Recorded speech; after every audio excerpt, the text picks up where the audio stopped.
The first time I met him, I knew. Not in the cheesy, love-at-first-sight way you see in movies, but in a quiet, almost grounding way, like my heart had finally found some place safe to land. It was fall of 2009. The air was cool. The campus sidewalks were covered in crunchy yellow leaves, and I was just another carrying too many books and too many worries about the future. And then there he was. He wasn't the kind of guy who turned heads instantly. He didn't have the movie star looks or the loud, magnetic presence. What he had was something different. An easy smile, soft eyes, and a patience that felt rare in a young man. He listened like what I was saying mattered. And that's how it started. Our love grew out of the little things. Late night coffee in the library when our eyes were heavy from studying. Long walks back to the dorms under streetlights that glowed a soft orange, making the night feel warmer than it was. Petty arguments over nothing important, the kind where he'd always be the one to back down first. Not because he was weak, but because he valued peace over being right. That, I think, was one of the first things that made me fall in love with him. We built a rhythm together through college and beyond. First jobs, cheap bus trips to places we couldn't really afford but wanted to see anyway.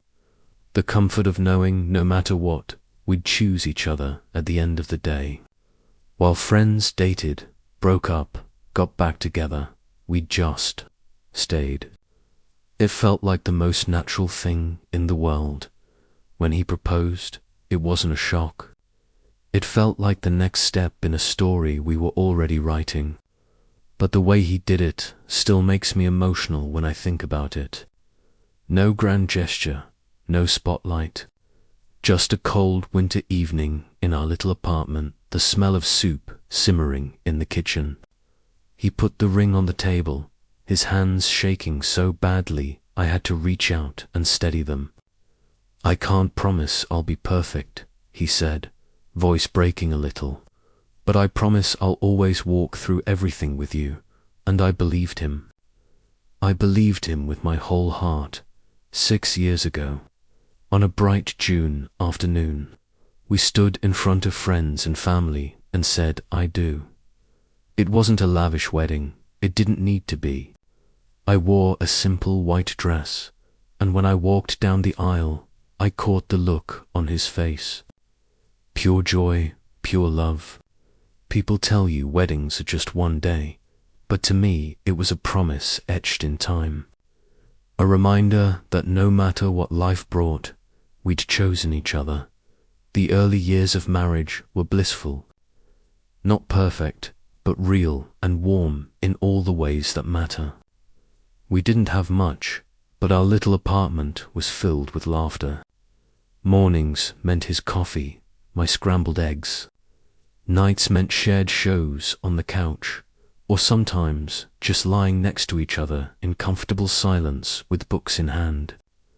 He had this habit of brushing his hand lightly against my back before we fell asleep, and it made me feel so safe, like nothing could touch us as long as we were together.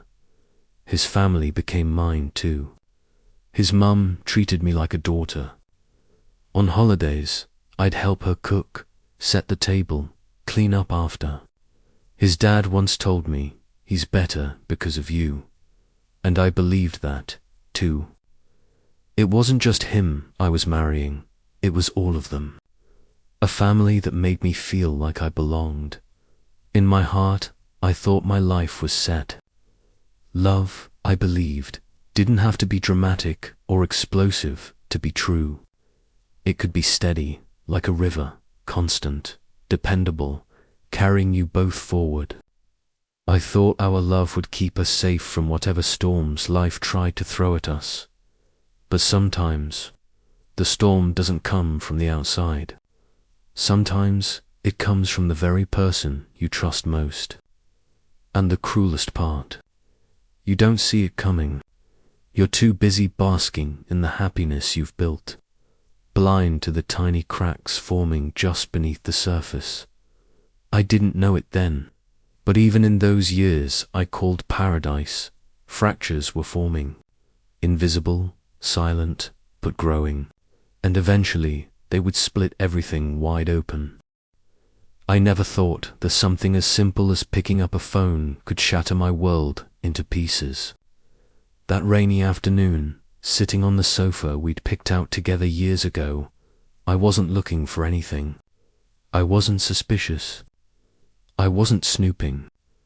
I was just there, listening to the soft percussion of rain against the glass, wrapped in the cozy familiarity of our home. And then his phone buzzed, a harmless vibration, the kind I'd ignored hundreds of times before. But that day, I reached for it, just to check, just to peek at something I thought would be trivial.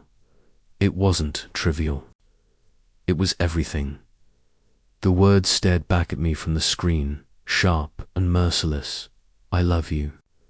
Don't forget to eat. Wish I could fall asleep with you tonight. My breath caught in my chest. My hands shook, and then I scrolled, and scrolled, and scrolled. The thread didn't stop. It went back weeks, months, years. 2 entire years. For 2 years, my husband, the man I had loved since my early 20s, the man I trusted without hesitation, had been telling another woman he loved her. He had been laughing with her, comforting her, sharing inside jokes with her. He had deleted thousands of messages, carefully curating what I might see, yet somehow left these scraps behind, like clues in a cruel game. And in that moment, the air was ripped out of my lungs. I stared at our living room, the sofa, the rug, the framed photos, the bookshelf fan. Felt as if everything around me had been staged. Props in a theater. A set designed to convince me that our marriage was still real, that he was still mine. The truth was uglier. I had been living in a performance for 2 years, and I hadn't even known it. I sat there in silence, tears sliding down my face, not even bothering to wipe them away. I felt hollow, emptied out, as if someone had reached inside me and scooped away my heart. And then the front door opened. He stepped inside, shaking off the rain, humming under his breath, normal, casual, as if the world hadn't just imploded. When he saw me, he stopped. Our eyes met. And just like that, he knew I had seen. He knew there was no excuse, no explanation that could erase the evidence now seared into my memory. He took a step forward. I instinctively shifted back, recoiling as if his presence burned me. That small motion told him more than any words could. He froze, his mouth half open, his hands hanging uselessly at his sides. We didn't speak that night. Later, in bed, the silence was unbearable. He lay turned away from me, his back a wall I couldn't cross. I stared up at the ceiling, tears blurring my vision, every memory we had ever shared flashing before me like a cruel slideshow. The proposal by the river, our wedding day, Sunday mornings with pancakes, quiet nights with wine and laughter. All of it now poisoned by the knowledge that, while I thought we were building a life together, he had been building something with her. I rolled to the other side of the bed, clutching the edge of the mattress like it was the only thing keeping me from falling apart. In the darkness, I heard him sigh. Not an apology, not regret, just a long, heavy exhale that seemed to say, I don't know what to do either. And in that sigh, I realized there was no going back. A crack had split through the foundation of our marriage, and no matter what we tried to patch it with, it would always be there, waiting, festering, ready to split wide open again. The next morning, The house felt foreign. The kitchen, the same kitchen where we had spent countless mornings brewing coffee and teasing each other, was suffocatingly quiet. He moved around stiffly, pouring cereal, pretending this was just another day. I sat at the table, my coffee untouched, staring at the steam rising from the cup. He didn't try to speak, neither did I. Every clink of a spoon, every shuffle of footsteps echoed louder than words. I watched him, this man I had once considered my safe place, and all I could feel was disgust. Disgust at his calmness, at his ability to sit there and eat while I was unraveling inside. Disgust at myself for still noticing the way his hair stuck up in the back, for still recognizing the curve of his jaw, for still aching despite the betrayal. When he finally looked up, his eyes met mine. For a split second, I thought he might apologize, that he might confess everything, beg me to forgive him. But instead, he just lowered his gaze again, shoveling cereal into his mouth like a coward. That was worse than the texts. The days that followed blurred together. We still lived under the same roof, but we were ghosts haunting different corners of the house. He lingered in his office. I drifted between the bedroom and the living room. We didn't touch. We barely spoke. The silence between us was so thick I thought it might suffocate me at night. I lay awake listening to him breathe, wondering if he was thinking about her, wondering if he had texted her while I was in the shower, wondering if she was lying awake too, waiting for him to sneak a goodnight message. Every time his phone buzzed, my stomach dropped. Every sound became a trigger. I couldn't look at him without imagining his hands on her, his voice whispering those same words to her that used to belong to me. I started to feel like a stranger in my own home. The walls seemed closer, the air heavier. Even the smell of his cologne made my skin crawl. And yet beneath the anger, beneath the disgust, there was still something else. Love, or maybe the ghost of love. The kind of love that doesn't just vanish overnight, no matter how much you wish it would. I hated myself for it. I hated that part of me still longed for him, still wanted to believe he could come back to me, still wanted to pretend the last 2 years hadn't happened. But the truth was there, undeniable, carved into my heart. He had already left me. He had just forgotten to pack his bags. One evening, I sat alone in the living room, staring at the embroidery I had found in his office, the one she made him. It was small, delicate, stitched with care. Something personal, something intimate. I turned it over in my hands and thought about how I had never made him anything like this. And I hated her. I hated him. And I hated myself for even comparing. The betrayal wasn't just about sex. It wasn't about the secrecy. It was about the fact that, for 2 years, someone else had received the tenderness, the thoughtfulness, the energy that should have been mine. And as I sat there in the dim light of the lamp, with the rain once again tapping against the window, I felt something harden inside me. A quiet, undeniable certainty. This wasn't just a mistake. This wasn't something we could patch up in therapy or sweep under the rug. This was a fracture that had cut too deep, and I finally admitted it to myself. The marriage I thought we had was already gone. That afternoon, the fading light of the day spilled through the living room window, washing the space in a tired shade of orange. I sat on the couch, the same couch where we had spent countless evenings together watching movies, eating popcorn, or simply leaning into each other in quiet comfort. But now, the space between us felt like an endless canyon, impossible to bridge. He sat across from me, his eyes darting away, his hands clenched together tightly.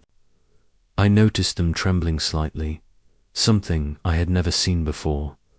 I took a deep breath, fighting to keep my voice steady even as waves of anger and grief crashed inside me. "I want the truth," I said, my voice low but sharp, each word deliberate. "No more excuses. No more half stories. After 2 years, I deserved the truth." He finally looked up, his face heavy, his eyes filled with exhaustion and fear. He nodded slowly, then began to speak. Every word that fell from his mouth was like a blade, slicing through what little strength I had left.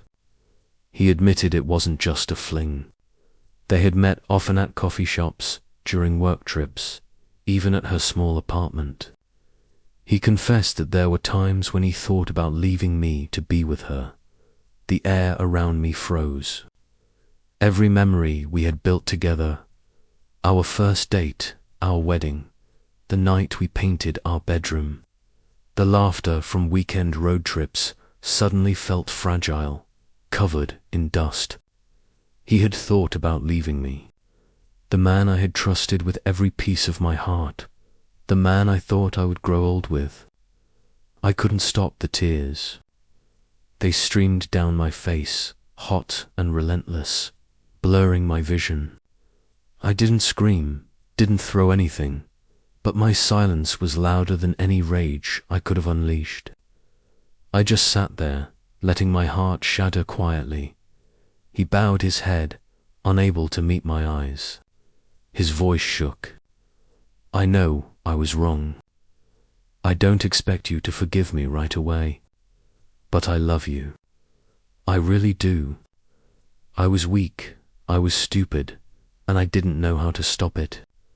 But you're my family. You're my life." I let out a bitter laugh. "Family. For the last 2 years, every time you walked out the door, every time you erased those texts, every time you lied straight to my face, were you thinking about this family then?" My voice cracked. "You brought her into our life, and I was the last to know." The room sank into a suffocating silence. There we were, 2 people who once stood before God and family, vowing forever, now reduced to strangers sitting in the same space. He said he wanted couples therapy, that he wanted to try to fix this. But deep inside, I knew therapy couldn't glue a heart that had been smashed to dust. I remembered our wedding day, when he stood in front of me, eyes bright, promising to love me, to be faithful, through the good times and the bad. And I had believed him. I had believed with every fiber of my being. Now those vows rang hollow, nothing more than echoes in a hollow church. That night, I couldn't sleep. I lay in bed, staring at the ceiling, thoughts racing like a storm. 14 years of my life tied to this man, the trust I had poured into him. The future I thought we were building, all of it, felt like a sandcastle swept away by one cruel wave. I realized then that what hurt me the most wasn't the sex. It wasn't the nights he spent with her. What destroyed me was the intimacy he shared with her. The texts that said "I miss you," the little gifts, the words "I love you" he gave so easily to someone else. Those were the things that robbed me of the safety I once felt in his love. And in that darkness, clarity began to take shape. Love cannot exist without trust. Once trust is gone, love, even if it lingers, is nothing more than a lifeless shell. I knew I was standing at the edge of the hardest choice I'd ever face: stay and bleed endlessly from this wound, or walk away to save myself. I used to believe I would never be that person, the one who snoops through her partner's phone, the one who can't sleep at night because of annoying suspicion she can't explain. For 14 years, I thought trust was the one thing I would never have to question in my marriage. But that night, something inside me broke. Maybe it was instinct. Maybe it was the subtle shifts I had been ignoring. His sudden need to stay late at work, the way his phone always landed on the table face down, the moments his eyes seemed far away when I spoke about our future. They were small things, but together, they painted a picture I had refused to look at. My heart was pounding so loudly I could hear it in my ears as I picked up his phone. My hands shook so badly I could hardly type in the pad. I remember holding my breath, silently praying that I would find nothing, that I would laugh at myself for even trying. But when the screen unlocked and I scrolled through his messages, my world collapsed in an instant. It wasn't just infidelity. It was intimacy. It was devotion. It was love. There were over 900 deleted texts, but a few remained enough for me to see the truth. They said I love you to each other. She called him my person, the kind of phrase that once belonged to me. He kept a love note she had written him, tucked away as if it were precious, and in his office drawer, folded carefully between files, was an embroidery she had made, not tossed aside, not forgotten, preserved, hidden, cherished. I froze. My stomach twisted, my hands went cold, and my chest caved in. I wanted to scream, but the sound wouldn't come out. I wanted to throw his phone across the room, but instead, I just stared at the words until my vision blurred with tears. It wasn't the physical betrayal that destroyed Manot at first. It was the thought of him giving his heart to her, laughing with her, sharing his private thoughts, letting her hold parts of him that I thought were mine alone. For 2 years. 2 whole years of him living a double life, and me living in ignorance. I confronted him that very night. My voice shook, my hands trembled, but the rage in me burned like fire. I held up his phone and whispered, 2 years. You told her you love her. He turned pale. His lips moved, but no words came out. And then, as if a dam broke, he started crying, apologizing, begging. He said she was the only one, that he had been lost, that he had made a mistake but never stopped loving me. But how could I reconcile those words with the evidence? The hundreds of deleted texts, the love notes, the intimacy, the casual cruelty of lying to me every single day while still sharing my bed. How could he say he loved me while protecting nothing, not even my health, sleeping with her without condoms, never once getting tested, then coming home and kissing me goodnight? I told him if he wanted any chance at salvaging this marriage, there could be no more secrets. I wasn't asking for flowers or dinners or grand promises. I asked him to install a tracking app on his phone, not because I wanted to be his warden, not because I wanted to stalk his every move, but because I needed a gesture. I needed proof that he had nothing left to hide. At first, he agreed. His voice was desperate, his eyes red. He said, I'll do anything. I'll prove it to you. But the next morning, when he came back to grab his things, his tone had changed. He said he'd thought about it, and he didn't want to live under surveillance. He wanted us to go to couples therapy first. Without the app, I laughed, though it wasn't really laughter. It was disbelief. Therapy without trust, without even the one thing I had asked for after 2 years of lies. No, I made it clear, the app came first, not because it would heal me, but because it would show me he was willing to meet me in the wreckage, willing to step into the fire he had started and face it without flinching. Now we were suspended in limbo. He was still considering it, and I was trapped in a cruel waiting game, my life on pause, my heart clawing at every second that passed at night. When I tried to sleep, the images returned. His texts, her words, the embroidery hidden like a secret treasure.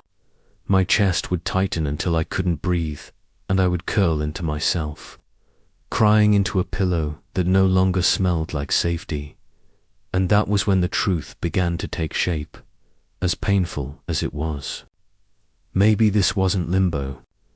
Maybe this was already the end. The affair had ended any illusion of trust. His hesitation, his refusal, was just proof of what I didn't want to admit. Love had already died between us. Love doesn't survive on apologies. It survives on honesty, respect, and effort. He had shattered all three, and I was left holding the pieces, wondering if I had the strength to let them go. The morning light crept in through the blinds like an uninvited guest, harsh and unforgiving. I had barely slept. My body ached with exhaustion, but my mind refused to rest. It replayed everything in brutal detail, the discovery, the confrontation, the silence that followed. Sometimes I thought silence was the worst form of cruelty, worse than the betrayal itself. Because at least with betrayal, there was a reason. With silence, there was nothing but emptiness. I shuffled into the kitchen and put on a pot of coffee. The smell should have been comforting, familiar. Instead, it mocked me. Coffee had always been our ritual. Saturday mornings, sitting side by side at the table, hands wrapped around warm mugs, talking about everything and nothing. I stared at the two mugs hanging on the rack. One was chipped from when he had dropped it years ago. I had told him to throw it out, but he insisted on keeping it. "It's still good," he said, like us, imperfect, but strong. The memory hit me like a punch to the gut. He had said that while another woman was already in his life. I poured coffee into my mug, but not his. That small act broke something inside me. For the first time, I didn't make 2 cups. For the first time, I admitted this was just mine now. The house was quiet, except for the hum of the refrigerator. But even in silence, I heard echoes. Echoes of laughter, of arguments, of footsteps running up and down the stairs. It was as if the house itself refused to let me forget. Every corner was haunted. I wandered through the living room and sat on the couch. My hand automatically reached for the blanket we used to share. I pulled it around me and inhaled. It still smelled faintly of him, of his cologne, of the life we built. I held it tighter, and for a terrifying moment, I wanted nothing more than for him to walk through the door and make this nightmare vanish. And then the rage came. How dare he make me long for him after what he had done? How dare he leave me clinging to scraps of comfort while he had been giving his heart, his body, his words to someone else for 2 years? 2 years. That number was a knife I couldn't pull out. It wasn't one mistake. It wasn't one drunken night. It was 2 years of choices, of lies, of waking up every morning and deciding that betraying me was easier than being honest with me. I thought about the small signs I had ignored, the late nights, the quick smile at his phone, the way he started locking his screen. I had told myself he was just tired, that work was stressful, that I was overthinking. But I hadn't been overthinking. I had been right all along. I just hadn't wanted to see it, and that guilt was its own kind of punishment. Not only had he betrayed me, but I had betrayed myself by silencing my own intuition. I pressed my palms into my eyes until stars danced in the darkness. Why wasn't I enough? I whispered to the empty room. That question consumed me. I asked it in the shower. I asked it while cooking dinner. I asked it lying awake at 3 a.m. The silence never answered. But then another voice crept in, the voice of anger, sharper than grief. It wasn't about you. It was about him, his weakness, his choices, his lies. I wanted to believe that. But healing isn't linear. One moment, I felt strong, convinced it was his failure. The next, I crumbled under the weight of rejection, certain I had failed as a wife. That push and pull became my daily reality. One night, unable to contain the storm inside me, I sat down with a journal. I wrote until my hand cramped. I wrote about the first time we kissed, the way he held my face like it was fragile. I wrote about our wedding day, how he cried when he saw me walking down the aisle. I wrote about the first apartment we shared, the nights of cheap takeout and laughter echoing off bare walls. And then I wrote about the woman who had stolen all of that from me, or maybe not stolen, maybe just revealed that it had never really been mine. I didn't censor myself. I wrote ugly truths, that I hated him, that I still loved him, that I hated myself for loving him, that I wanted him back, but I also wanted to burn everything we owned together.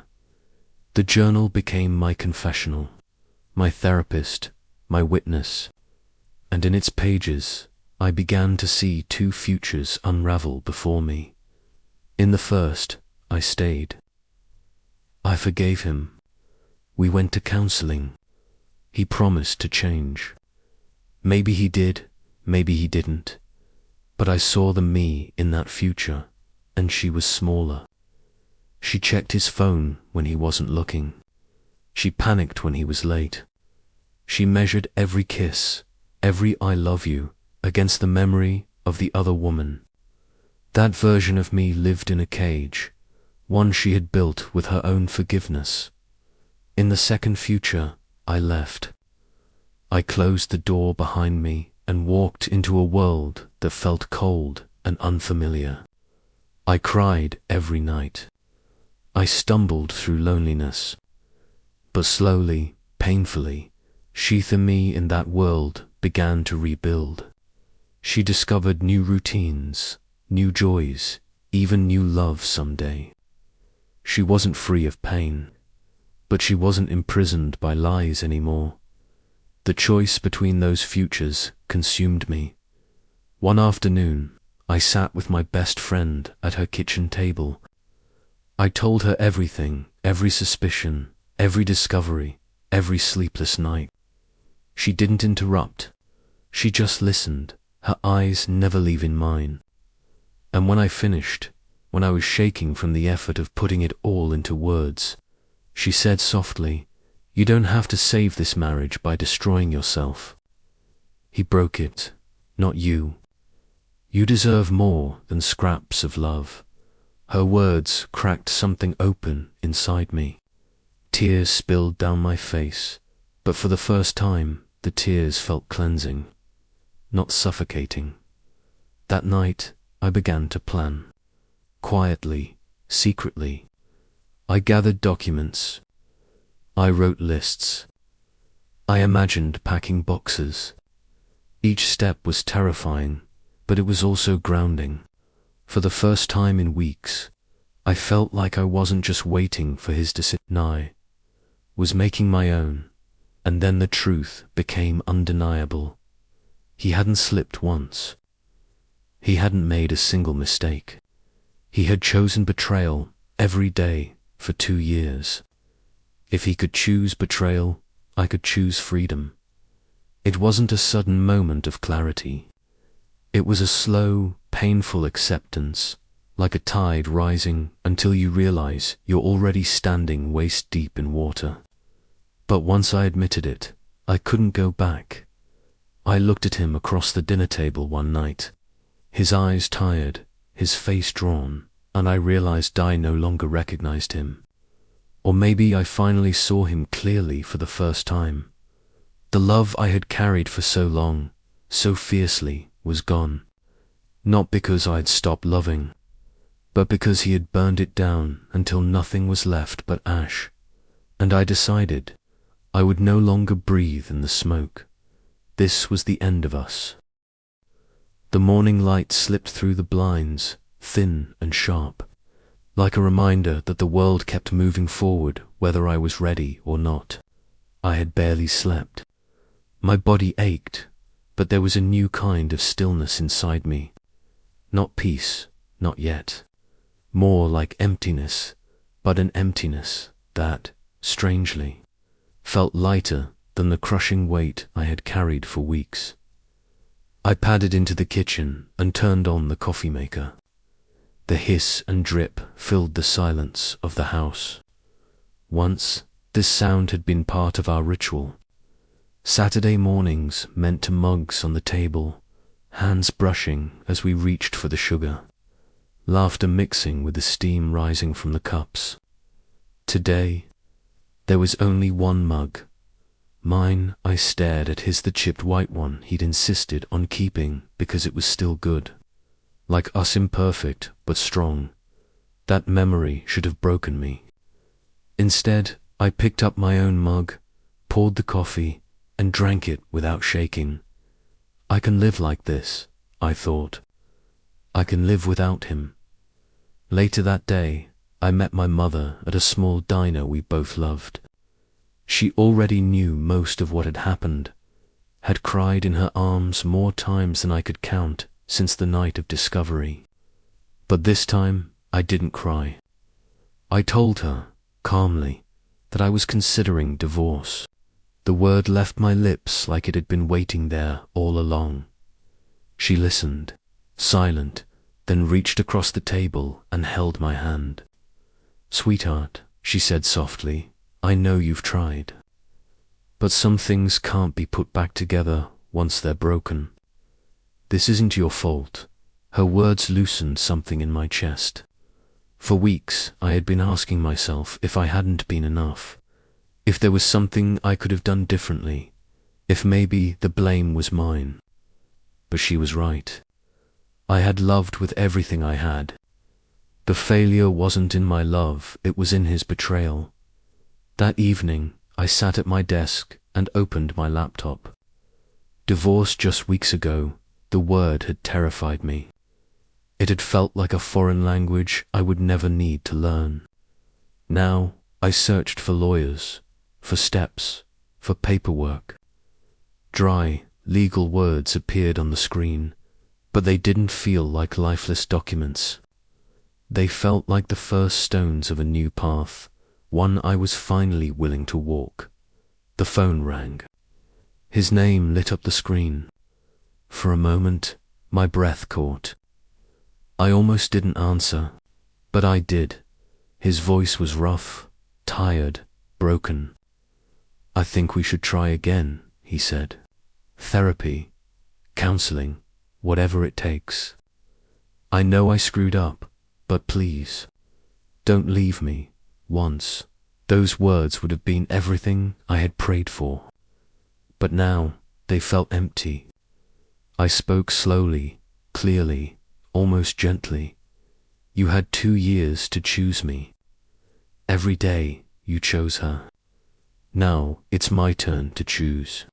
And I choose myself." Silence. His breath caught, a sharp exhale like he'd been punched. I heard the crack in his voice as he whispered something I couldn't even make out. But I didn't cry. Not this time. I pressed end call, set the phone down, and felt steady. That night, I lay in bed, staring at the ceiling. The space beside me was cold and unoccupied, but for the first time, I didn't feel crushed by loneliness. I opened my journal and wrote, "Today, I begin to let go." Letting go doesn't mean forgetting. It means accepting that this love has died, and I deserve a new life. The words were shaky, but they were mine. I closed the book and placed my hand over my heart, listening to its steady rhythm. It was still beating, strong, despite everything. Over the next days, I began small acts of reclaiming. I packed away our wedding photos and the souvenirs of anniversaries. Not throwing them out, not yet, but tucking them into boxes where I wouldn't trip over them every day. I rearranged the living room furniture. I changed the sheets to a fresh white set. Same house, same walls, but it no longer felt like a shrine to us. It began to feel like mine. One afternoon, sunlight streamed through the window, warm and golden. I sat at the table with a cup of tea, soft jazz playing in the background, and there it was, the faintest, most fragile smile tugging at my lips.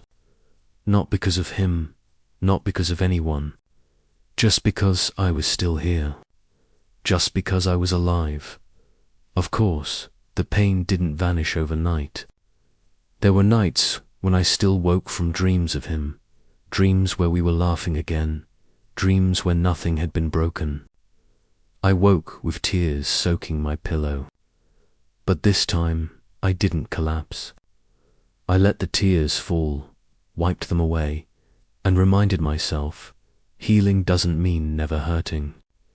It means hurting less and surviving anyway. One day, I reconnected with an old friend, Lan, over coffee. I told her everything, every suspicion, every discovery, every sleepless night. She listened, her eyes soft and steady. And when I finished, she said something that pierced straight through me. I've never seen you this strong before. You know what you're doing, right? You're finding yourself again. Her words echoed in my mind long after I went home. Finding myself? Yes, that was exactly it. For 14 years, I had wrapped my identity around being his wife, his partner, his safe place. I had forgotten that I was also me, someone with dreams, with strength, with value independent of him. And now, in the ashes, I was discovering her again. That night, I wrote in my journal, I am not just the woman he betrayed. I am not defined by his lies. Divorce is not my failure, is my doorway. When I put the pen down, I knew something had shifted. I was no longer begging for scraps of love. I was no longer clinging to the ghost of what we had been. I was choosing to walk away. The next morning, I picked up the phone and called a lawyer. My voice didn't shake. I'd like to start the divorce process, I said. The words came out steady, sure, final. When I hung up, I stepped onto the balcony. The sky was a brilliant blue, the kind of sky that stretched endlessly, wide and unbroken. A breeze lifted my hair, cool against my skin, and for the first time in a very long time, I felt free. The sky, the air. This life, it was all mine. I didn't need his betrayal to define me anymore. I closed my eyes, breathed deep, and knew this was just the beginning. The journey of letting go had started, and though the road ahead would be uncertain, it was mine. And that was enough. The first morning after he left, I woke to a silence that felt unnatural. The bed beside me was cold, the sheets neatly tucked as if no one had ever touched them. For years, mornings began with his movements, the groan of the closet door, the clatter of mugs, the smell of coffee. Now, there was none of that. At first, the silence pressed down like a weight, but then I realized I could breathe. No tension in my chest, no watching his phone, no waiting for the next lie. Just silence. Empty, maybe, but mine. I pushed aside the blanket, felt the chill on my feet, grounding me in the present. Coffee was us, so I reached for chamomile tea instead. Holding the steaming cup between my palms, I caught my reflection in the fogged window, messy hair, tired eyes, but eyes that looked different. Determined, fragile, quietly strong. I spent the morning reclaiming the house. I packed our wedding photos, vacations, birthdays, and candid shots into a cardboard box. Hands trembling, I taped it shut and tucked it away. Not gone, just out of sight. Healing required space. By noon, I sat in a corner cafe with Lan, my best friend. I called a lawyer, I whispered. I'm moving forward with the divorce. She squeezed my hand. It's the hardest thing you'll ever do, but it's also the bravest. Don't forget that. Her words cut through me. I had lost myself in the shadow of keeping the marriage alive at any cost. That afternoon, I walked alone beneath oak trees. Sunlight filtered through the leaves, scattering gold across the pavement. I tilted my face to the sun and breathed fully, not happy, but alive. Step by step, I moved forward. That night, I opened my journal. Day 1 of starting over. I am afraid. I am lonely, but I am free. Maybe freedom always comes with loneliness. Maybe that's how it's supposed to be. The following days were small acts of reclamation. Pale blue curtains, plants on the windowsill, yoga classes. At first awkward, I gradually found my rhythm. After one session, a woman said, "You have strong eyes. I can tell you've been through something." It felt like acknowledgement, like I existed beyond my grief. I danced alone at home, arms outstretched, laughing. Some nights I dreamed of him pulling me close, whispering mistakes, love. I woke with my pillow damp, fingers hovering over his name. Each time I put the phone down. I remembered the 2 years of lies. I chose silence. One rainy afternoon, I signed the divorce papers. Each stroke of the pen was a cut and a stitch, painful but necessary. Outside, the rain poured. I tilted my face to the sky, letting it soak me, baptize me. That night, I wrote, "Today, I signed the papers. I am no longer the betrayed wife. I am me, alone, but new." The days after were for discovery. I booked a weekend trip to a coastal town. The first morning, I sat on the sand, watching the relentless waves and sunrise. I whispered to the wind, "Thank you for betraying me. Without it, I might never have learned to love myself." Tears fell, but different this time, cleaner, freer. I survived the fire. Slowly, I stepped into sunlight, fragile yet fierce, alone but no longer lonely.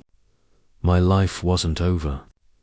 It was wide open, uncertain, and finally mine. The morning after I officially signed the divorce papers, I woke to an unfamiliar quiet.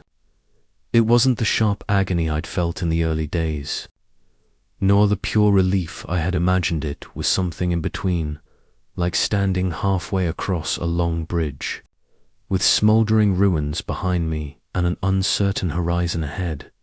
I sat up, glanced at the empty pillow beside me, and didn't reach across it.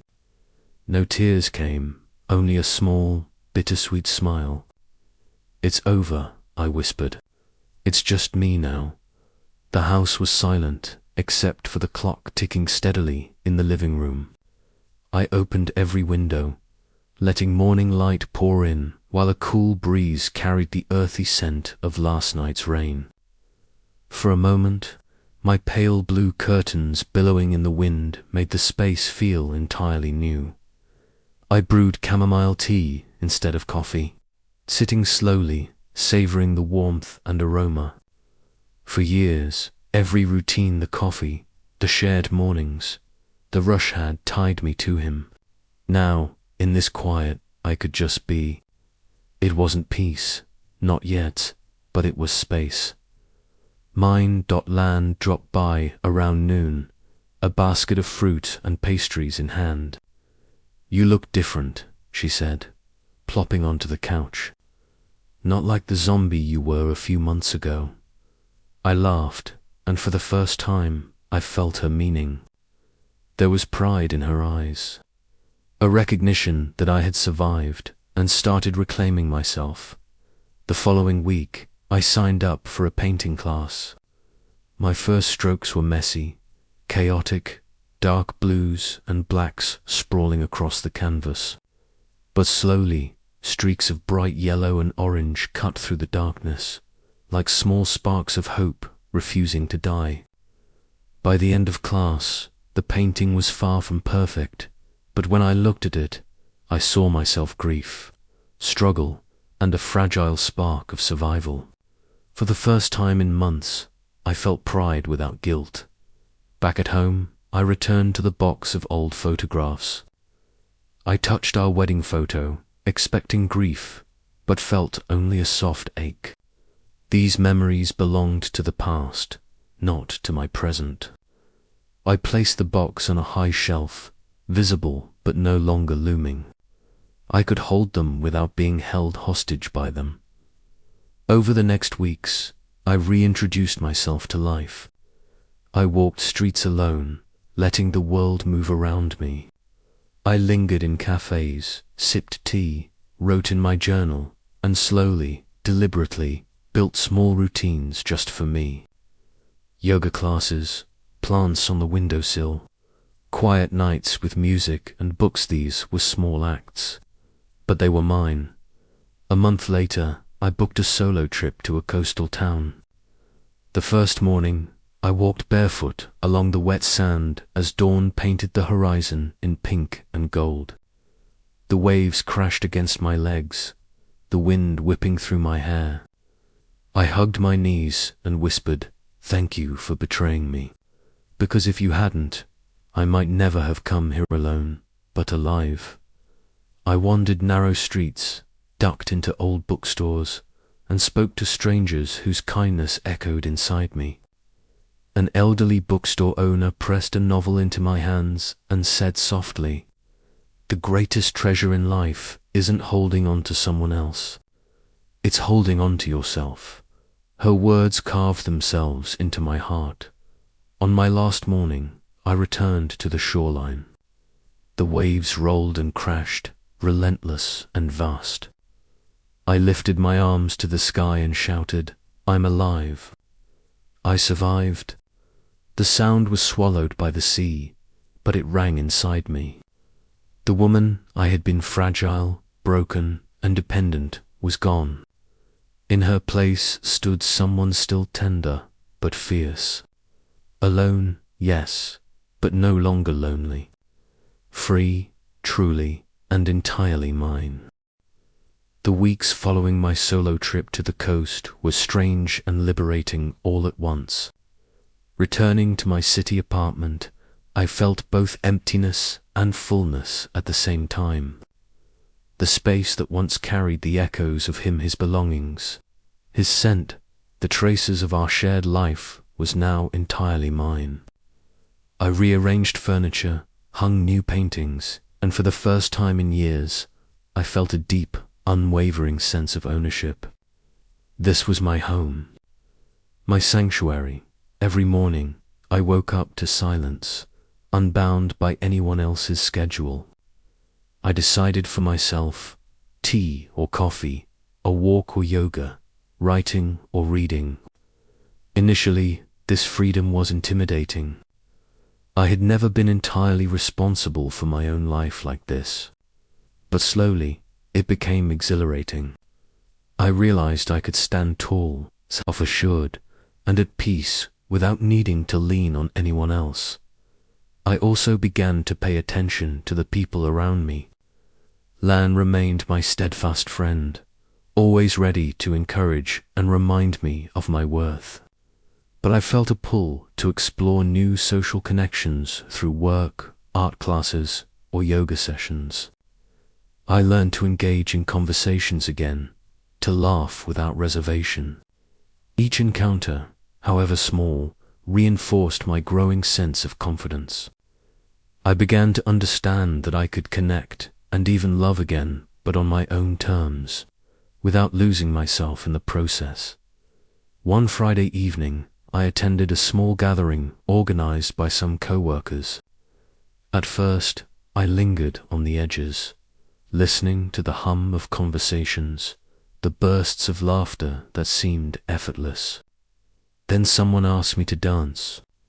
I hesitated, then agreed.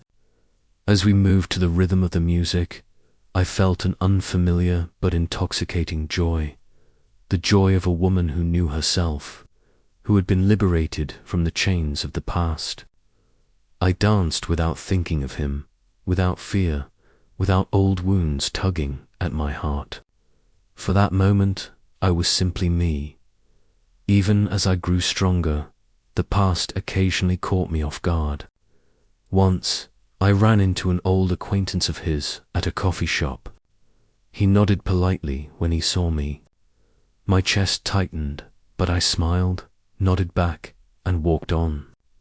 No anger, no tears. I realized then that I had gained control over my emotions. I could feel pain, but I no longer let it dictate my actions. Work, too, became a refuge. I threw myself into projects, approached tasks with creativity and focus.